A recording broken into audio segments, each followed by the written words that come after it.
Bok, ja sam Luka. Bok, ja sam Natali. Nalazimo se u studiju Pleasantville, se tako zove? Da. Našeg dragog producenta i člana benda Betty, Pavla Nikolića. Pa, Betty je band. Krivci smo Vlado Mirčeta, Pavle, Natali i ja.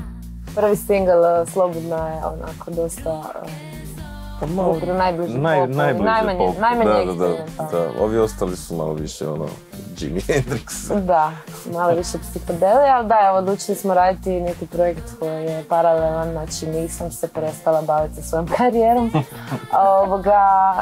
Niti su dečki prestali biti članovi benda Majalas, a već radimo jedan paralelni projekt. Krenulo je tak da smo Vlado i ja to neke kao razmišljali dugo o tome kao da jer nam neke sve presporo jako ide. Istina? Da, znaš Majali se izbađu svakih 5 godina, 6 album i malo smo, znaš, kao idemo mi sa strane neke. I to je neke, Pavle se ubacio i onda je nekak, kak se družimo, inače je...